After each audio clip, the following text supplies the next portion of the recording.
going to hit. Yes, so um, let us begin. Thank you so much for being here. We may well have other people joining us as we go through. And as I was just saying, I am recording these. I am going to then put them as a webinar on my YouTube channel. So if you are watching there or anywhere else on the interweb at any point, it is February 2023, whatever date it may be when you are watching this. And this is the first of a new way of doing my first Monday free sessions, which is, it's going to be, in the past I just had an open Q&A, but I realized with the help of my coach, because every good coach has a coach, that maybe the open Q&A wasn't quite specific enough for people.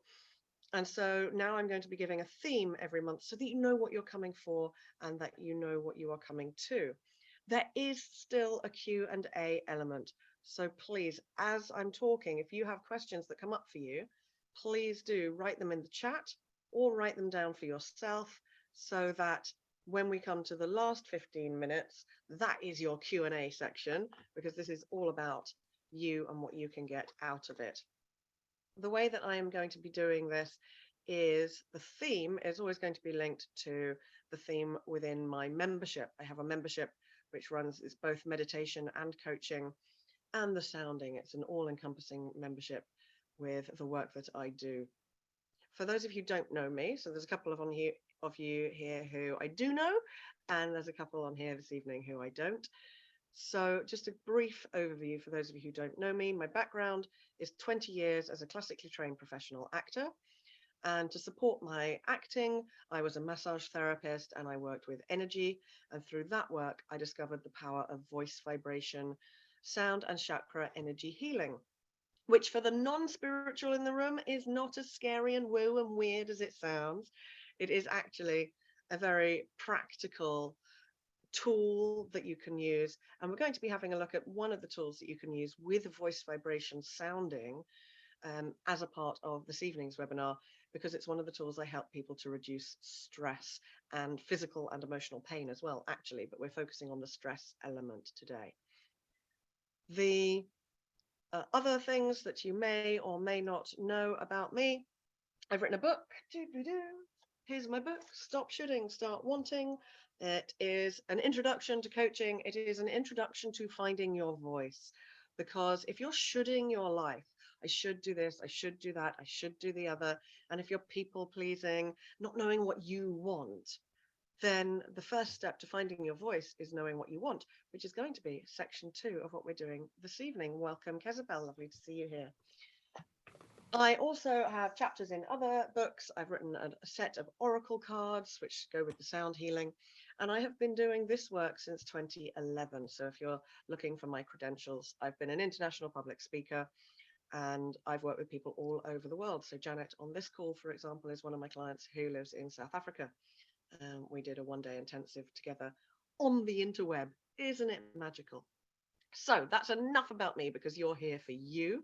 But for those who don't know me, I think it is important. You're like, who is this woman and why should I listen to her? So today, the theme of the month in my membership group is love. It's February. The theme is love. But we're not talking about romantic love. We're talking about loving yourself and your voice as, I believe, the number one tool for self-care. People talk about self-care a lot, and very often it's sort of seen as getting yourself a massage and making time for yourself, or having a spa day, or doing fun things. And all of those things are really important with self-care. But I believe that the voice is the number one tool for self-care. And why? Well, obviously, my business is your whole voice. Everything I do is about the voice. But really, everything that I do is about your wholeness, is about coming into the whole of who you are. And your voice is the medium and the tool by which we measure your sense of wholeness. So if you are feeling weak, uncertain, unsure, if you are stuck in life and feeling unheard, then your sense of wholeness is going to be diminished. So that is where it's your whole voice, because we're talking about your wholeness, being able to speak up in any situation with clarity, with confidence, with conviction. And the measure and the tool for that I use to help you find that is your voice. So when we're looking at self-care and why I believe your voice is the number one tool you have for self-care, it comes down to these three things that I'm going to talk about tonight. Number one is the power and importance of being able to say no. It's one of the key things that I work with. A lot of my clients tend to either be or have been perpetual people pleasers. But by the time they come to me, they're normally a bit pissed off with other people getting promoted or getting the promotion around it. It's like, oh, for goodness sake. Oh, yeah. Why do they get it? Because I don't say no. I don't set my boundaries and barriers, and I don't speak up for myself. So saying no is a hugely powerful self-care tool. So that's the first thing we're going to look at. And I'm going to give you some tools and techniques and different ways of how to say no without using the N word. And please forgive my computer.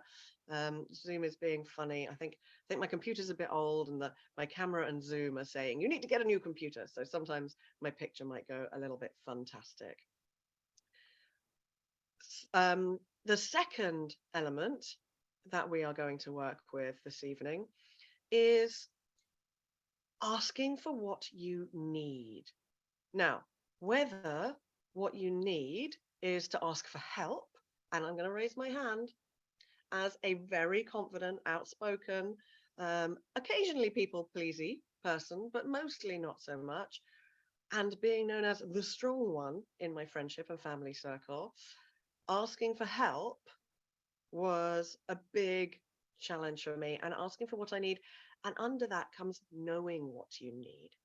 And that's where the whole voice method that I have created comes in. I'm really sorry about the weird video. I might just turn my video off for a second. I'll find a picture to share of me, which will be better. So that's the second element that we are going to look at. And the third element that we are going to look at is using your voice to reduce stress. So it's a hugely powerful tool to reduce stress, frustration, anger, any of that stuff that comes up for you. And if any of you have any questions right now about any of those three things, I invite you to put them in the chat, because before I start talking, I can then include and answer them in your chat right now. So do you have any questions around how to say no, the ability to say no, set boundaries, for example? Any questions around asking for what you need or what you want, or asking for help? And any questions around reducing stress through sounding, which I know is not a new thing to a couple of you and might be a new thing to the rest of you. So if there are no questions in the chat box, I shall begin with number one, the single most powerful self-care tool you can use, that you can have in your arsenal, the ability to say no.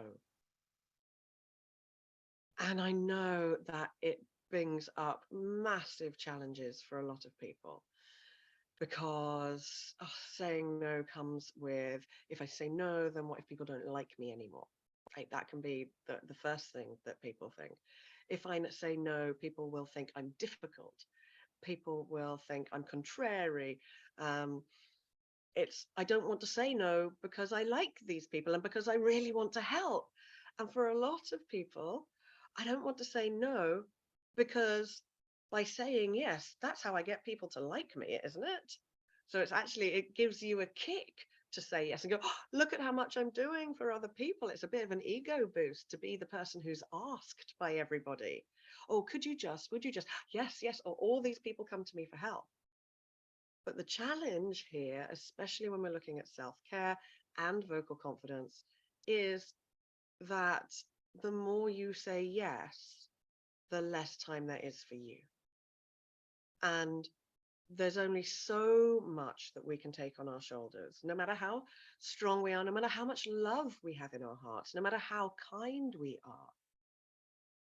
There is only so much we can take on until, and this is a big challenge for a lot of the people that I work with, they start realizing that they keep saying yes, yes, yes, yes, yes, and no one is acknowledging them for it. And especially if a part of the reason you say yes is because you want people to like you, that when you just get taken for granted and everyone just assumes you'll do it, and you're in the habit, bear with me, I'm just recovering from COVID, so I might need a cough.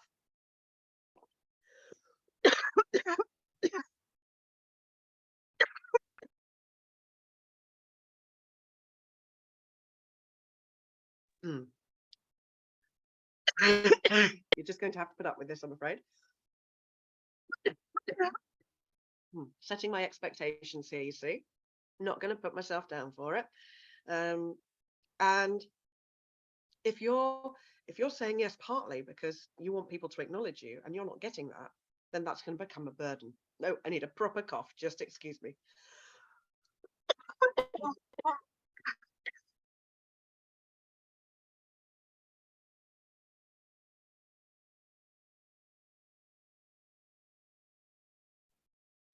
Oh, it's so much fun. Right. And there we go. So how can you say no? How can you start to set your boundaries? And a lot of it is about setting expectations. Because people, if you've always said yes in the past, people will always come to you because you've always said yes. So there's a couple of tools, techniques, tips that I want to share here that hopefully will be really helpful. First of all, a couple of ways to say no without saying the N word. You can say yes and, or yes if. So for example, um, say you're employed. I'm going to do an example for employed and an example for self-employed. So say you're employed and your colleague, manager, whoever it may be, is asking you, oh, would you just do this? Would you just, oh, now we've got this project coming on.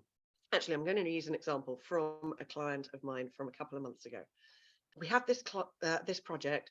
I know you've managed something like this before, and you did an amazing job. So here's my people pleaser, right? Going, oh, look, I'm getting the awards. I did an amazing job. I did an amazing job. So we'd love you to do this again. Now, what I love is about what my client actually did was they actually implemented my yes, but, or my yes, and my yes, if. And so they said, and he'd like you to do this and this and this. That's okay, isn't it? Said the manager. I'd love to help. So there's the first yes. So here's a technique that you can use. I'd love to help. That's telling these people yes. And yes, I really loved doing that last time, and I'm happy to do that part of it. So choose the bit that you enjoy and that you're happy to do, not the bit that you know causes them the most stress. That might be the bit that you enjoy most. However, but, or if you want me to do any more than that bit, then someone else is going to have to do this work that I'm doing. Or you can say, yes, and I'm happy to do this bit. And if you want me to do that bit as well, then I am going to need extra time. I'm going to need this much time, X, Y, Z. Set the expectations. And I won't be able to do all three parts. Which two are most important for you? So you see how there you are saying yes, but you're saying no a lot because you're setting boundaries, you're setting barriers, you're setting, most importantly, expectations. And you're renewing expectations, especially if you've been a person who's been yes, yes, yes, yes, yes in the past. And this is someone who comes to you because they're like, oh, wait a minute, you always say yes to everything. But as you start to set your barriers and your boundaries, then people will shift and change the way that they work with you. It might take a long time. For some people, you may have to say, I've been aware that setting boundaries has been a personal development uh, challenge of mine, and I'm really working on that at the moment. So you may find that I'm not going to say yes to everything like I normally do. Obviously, I still am here to help, but I am doing this. You can set people's expectations, or you can just start changing the way that you say yes. So it's a great way to say no without saying no. So that's an example for if you're employed. If you're self-employed, right? I know I am, I know Kezabel is, I know Janet works for herself, and Emily's somewhere in the middle. Especially for those of us in the service professions, coaches, carers, healers, and in lots of other places too. I have an accountant client who is very much a people pleaser. Of course, the challenge for us is we have clients coming, "Oh, I'd love to work with you, I'd love to work with you, I'd love to work with you." How can you say no to your clients, especially if you're someone who, you love your clients? You're like, oh, I love them, they're great people, and I want to do everything for them. But you need to set your boundaries and your self-care and have the confidence to say no sometimes. And this comes again with very clear boundary setting. So for those of you who are self-employed, I would recommend a couple of really important things. Number one, clear contracts. Have a contract, have an agreement. Make sure in those agreements and contracts, and if you don't like the word contract, call it an agreement, right? Client agreement form. Your cancellation fee and timeframes are really clearly set out. I have a 72-hour cancellation time. And if someone cancels or doesn't show up within 24 hours, they lose 100% of their money. And that's very clearly there in my agreement. So it's the first way you can start saying no, is setting boundaries. If you, like me, have a service whereby there are some people who work with me on my longer programs, my 6-month and my year-long programs, and they can have a 15-minute emergency call with me at any time. However, it's stipulated that, depending on availability and holidays. So if I'm on holiday, they don't get that 15-minute emergency call unless it's an absolute, and they have to know it's an absolute dire emergency. They know that it's in regards to availability. They know that that 15-minute emergency call will be available to them within 24 to 36 hours, depending, because especially if you're working around the world, you've got to have to different time frames that you're taking in. So start setting your no as early as your agreement and contracts. Then, again, when you're working with people and they, oh, could I just have, oh, could I just have another 5 minutes? Could I have just another, oh, just a quick thing. It's 2 minutes to the end of your session. Oh, just this one thing. If you don't want to say no, you can say, you just do what you can do is remind them of the time. We've only got 2 minutes of this session left. Is this something that we can work on next time? So you're saying no without saying no. You're setting that lovely, kind boundary. So there's a few hints and tips, different ways for you to start saying no. And it's so important. Remember, we're talking about your voice being your number one self-care tool. And your time is the number one most essential element for you to take care of yourself. For me, I run my 2-day workshop on a Friday and Saturday. And people are like, oh, can't you do it on a Saturday and Sunday? I say no. And that's when I just say a blunt no. No, my Sundays are mine. So it's about allowing yourself, you need to set your boundaries for you and your expectations for you, and then you can set them for other people. So let us move to point 2, which is using your voice to express what you need as a self-care tool. And I have a tool that I've created called the Whole Voice Method. We don't have time to go fully into that today. But one of the elements of the Whole Voice Method is how to phrase what you need. What we do at the beginning of it is we take what the problem is. So people come with a big problem, it's this, and very often there's a lot of emotional attachment and around our voice. And this is where sharing our voice can be challenging because it comes with the anger, the frustrations, the annoyances, the hurt, the care, the passion, all of these emotions that are wrapped up in whatever the situation might be, whether it's personal or professional. And so then we avoid challenging situations or challenging conversations. Maybe you don't like conflict. Maybe you are afraid of the potential outcome, or you just don't have the confidence to say, actually, this is me. This is the space that I take up, and I'm going to ask for what I need. So how can you do that? When we work with the whole voice method, it is about breaking down, getting under all those emotions and finding what's lying under it. And I'm going to give you an example so that we can get to the structure. So the first client that I actually created the whole voice method with, he came to me for public speaking coaching, but actually when we were talking in our sessions, we realized he had a really big problem speaking up at work. He was working as a part of a sales team in a company. He liked his job, he liked the company, and he was good at his job. But there'd been a change in management about 9 months before. And since this change, he'd been frustrated, annoyed, he felt overlooked, partly overworked, partly underworked.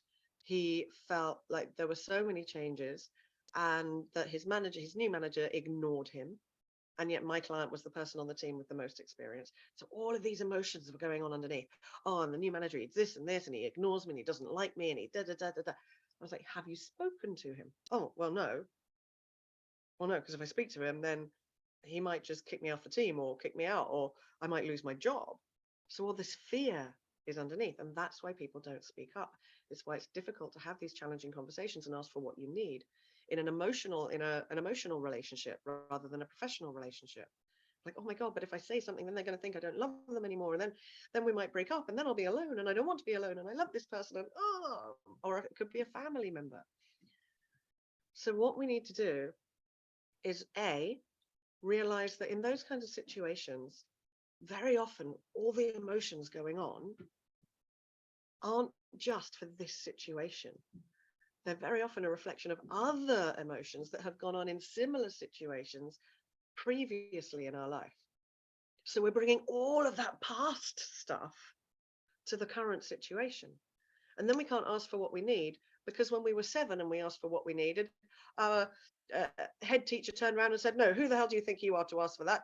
Go back to class, right? Or our parent or our friends laughed at us for it, or whatever it was. So we're coming with all our younger self stuff as well. And that's a big part of the work that I do, helping you work on the whole of who you are.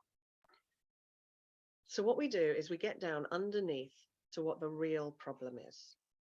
So if you know what your real problem is, or you know what you really need, here are a couple of structures for you. Once you've done that work, or if you already know it, or if your thing that you're asking for or that you need or want is nice and high level and it doesn't involve any of the digging, here's a few structures that hopefully can help you, ones that I have used in the past. Let's take a personal relationship one. For example, a family member who maybe, you know how it's like with close friends and family members, you have those little snide comments that you make to each other, those little put downs that you give to each other, and no one really thinks about, and it's just like, oh, but actually some of them really hurt. I had that from my younger brother. For years, he would make fun of my singing voice. And my singing voice used to be my vocal confidence challenge. I loved singing. But there was an incident in school where some of my friends made fun. At the time, I thought of me. Now that I look back on it, it could have been the whole class. But because they were my friends, I thought they were just at me. So I had that. And then I had my younger brother who, whenever I would sing, would very often be like, oh, God, you're singing again. Or, shut up. Or, oh, no one wants to hear you sing. Or, oh, that's horrible. So I'd have all these comments. I was about 42. Was it about 7-8 years ago? Probably would have been. I've been doing a lot of this work. And he made a comment about my singing. Oh, right. Oh, God, right. Singing again, are you? And I, instead of taking it to heart and feeling all upset, I used this technique. And here's the magic phrase. Are you ready for the magic phrase? We got some smiles? Fabulous. Excellent. I'm not sure if you're aware. And this doesn't matter if it's personal or professional.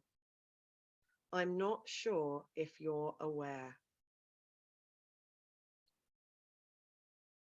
But, and then you can add the but or the if or the when.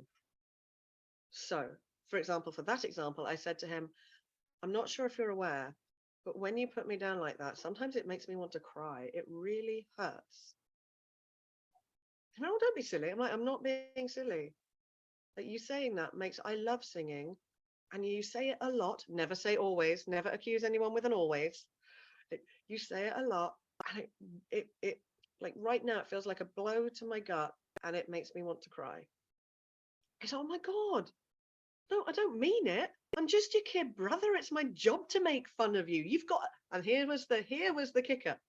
You've got an excellent singing voice. You know that. It's like, no, I don't know that, because what I'd been listening to was all the negative stuff all my life. But the power of that phrase was he didn't feel attacked. He didn't feel accused. And he was able to then say where he was actually coming from with what he said. So I'm not sure if you're aware of that. And you can use this in any situation. For those of you who get cut over by people a lot, you know, I'm not sure if you're aware, but when we were speaking earlier, I was trying to share something and you jumped in and cut me off.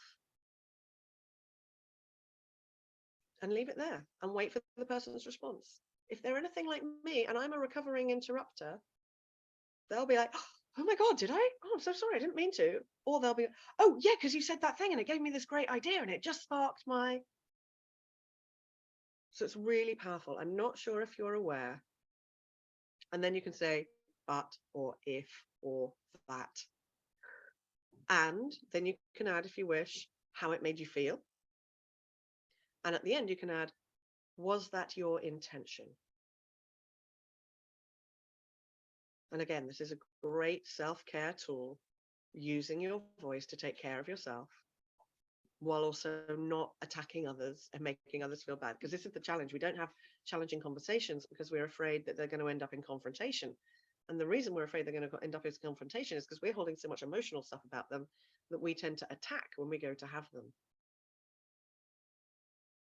So by being in that energy of approaching, and this is the other tool and technique, approaching the person with the assumption that they are both ignorant of how much it's impacted you and innocent of the intention of it hurting you. So assuming that they are both ignorant and innocent. It's really powerful.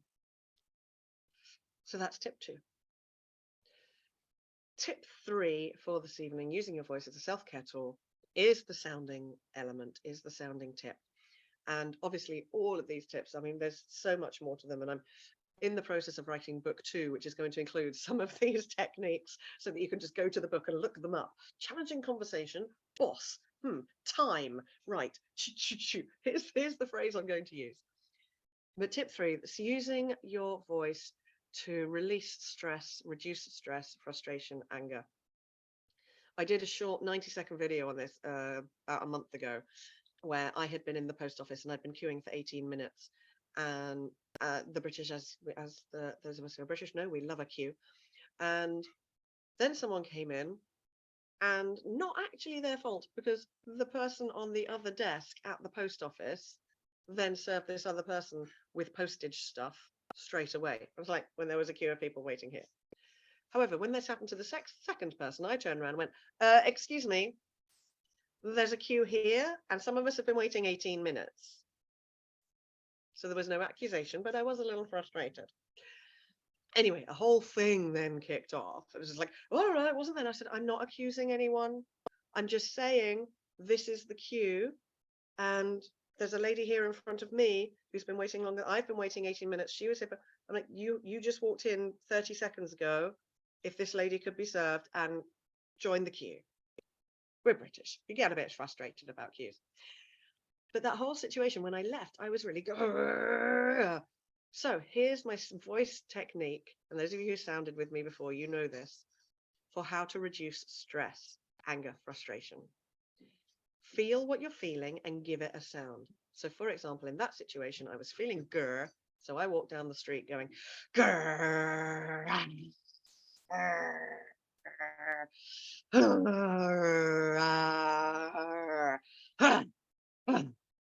And what you're doing there is you're letting it out. You're not suppressing your emotions and holding onto them internally. This does not help us. And here's the second really important part. Now, you can do a gur, or if that's not good for you, or if it hurts your throat, another great sound is a low haw. So you can go haw,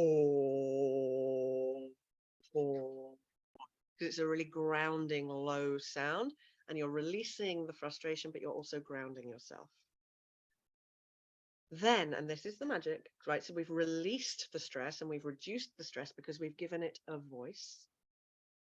And then we want to create the energy that we want to be in. I was like, okay, what energy do I want to be in? I was going to go and be in a person facing situation. So I was like, okay, what energy do I want to be in? I want to be in I want to feel calm. So what sound is going to make me feel calm? So you can think of what is the energy you want to be in and what sound will help you feel that way. And actually, as I was doing it, because I was doing a video to show how quickly it is, that sound actually very quickly turned into laughter, and laughter is a great energy. So that is another way that you can use your voice for self-care. So there you go. Those are my 3 tips. And we are in the last section, which is the Q&A. So does anyone have any questions? And I'm going to cough while you think of them.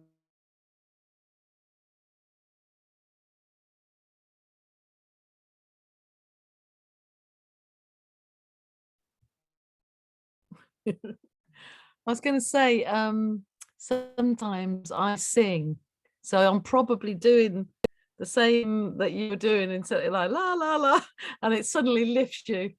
Or if there's a situation, you put the radio on, or put some music in my ears, or whatever, and then you walk along and have a little sing, and so it's similar to what you're saying, but Yeah. I didn't even think of it was part of anything. It was just, it Yeah. lifts you or takes you to a different place. It really does. One of my Oracle deck cards is sing along. And the instruction is find your favorite song, put it on the radio and sing along, or find a song that matches the mood you want. And I don't care whether it's Puccini or Metallica or Kylie or whatever. Just you allow yourself to express and create the energy that you wish. My So does anyone mum, have it was my mum's funeral a week ago, and mm, her reflection music was always look on the bright side of life. So there was 200 people in the church all doing this and whistling. And I mean, if you want to set a tone, it was like, exactly. it was Yeah, beautiful, so yeah, full of love. I love that. And give a little whistle is another one of my Yeah. cards, and it's and the subtitle of it is lighten the load, because Mm. a little whistle helps lighten things. So, does anyone have any questions about the saying no or the asking for what you need? Yes, Emily. And then John, I saw your hand. I don't know if you've addressed this because I'm sorry I arrived late. I was still That's okay. working. My issue is saying no to myself, because I'll be doing something. I'll be thinking, oh, I've got half an hour to get to my appointment. That's plenty of time. Oh, I'll just do that before I go out. And I'm constantly sort of doing that. And I find it quite difficult, even though probably in my intuition, I'm thinking, no, don't start that now. You need to get is there something, a sound or something I can do to remind myself that, I don't want to take on too much and that I need to say no to me? Yes. So this was in my missive this month. So, and I did a short video about it just last week, I think. Must be last week because today's Monday. Right. Good. COVID brain, it's joyous. Yes. So saying no to distractions and drainers.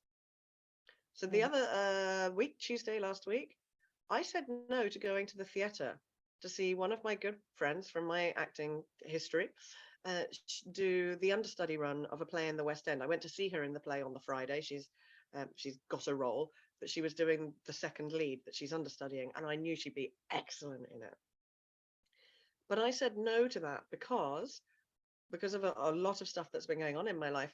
My business admin had been really neglected. And I said no to that distraction to get on with my business admin, because that was actually going to be better for my self-care than going off and doing the fun thing. Right? So there's that element of it. There's also the element of I'm an eternal optimist and an over-optimist. So again, I will often, like yourself, Emily, think I can just do that. The magic here is acknowledging with yourself, okay, how much time do I have? Have I actually finished the thing I am doing? And that's really important, because most of the time, if you ask ourselves that, very often the answer is no. And we're starting something new as a distraction from the job that's getting a bit tedious or boring. So that's a really good question to ask. Have I actually finished the job that I am doing? And then the other thing is to start to really know yourself and say, how much time do I actually need? Because again, I know I can get to the station in 5.5 minutes. However, I know if I want to arrive there not out of breath, it's a nice 7-minute walk. And if I want to be just calmly getting to the station, actually allowing 10 minutes. So it's really starting to know yourself and setting those blocks so that when the distractions come, oh, I'll just do this, I'll just do that. And then asking yourself, how long will this actually take? So it's really important to set that in place. And it's just allowing yourself to say no to yourself, because again, part of that is, oh well, I'll just do this and I'll just do that and I'll just do the other, and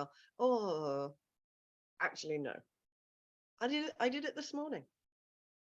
Right? I had to leave at 11:20. It was 11:16, and I thought to myself, oh, I'll just do, and I looked at the clock and I went, no, I won't. So find the thought that you catch. I know that now that my thought is, I'll just. And I know if I'm thinking I'll just, I need to catch myself and do a time check. Is that helpful? Yes, really helpful. Thank you. Yeah, pleasure. John, you had a question.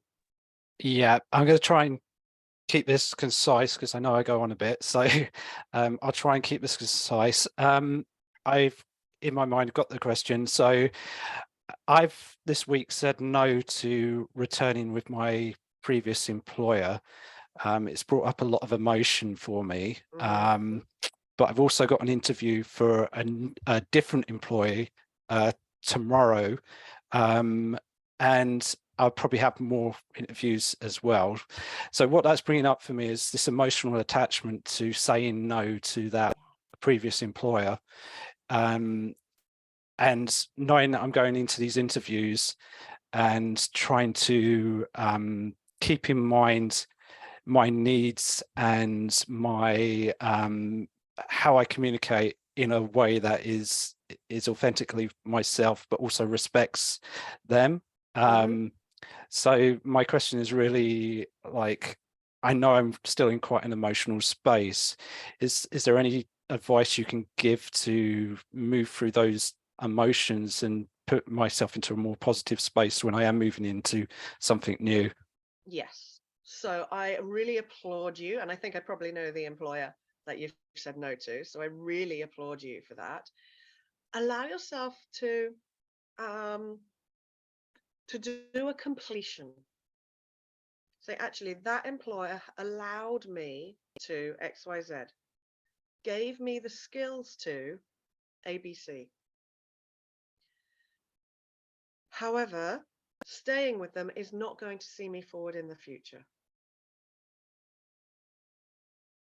Right? So that's the first thing. So do a completion with the old employer. And remember that in saying no to them, you were saying yes to yourself. And I know that can be a bit of a cliched, coachy thing to say. But in saying no to them, you are really saying yes to yourself. You're saying yes to new experiences for yourself, new opportunities. And I'm assuming also saying no to lots of night shifts. So yay. Right. So that's brilliant. To help you change your state, again, do the soundings. So like, what energy do you want to be in for the interview?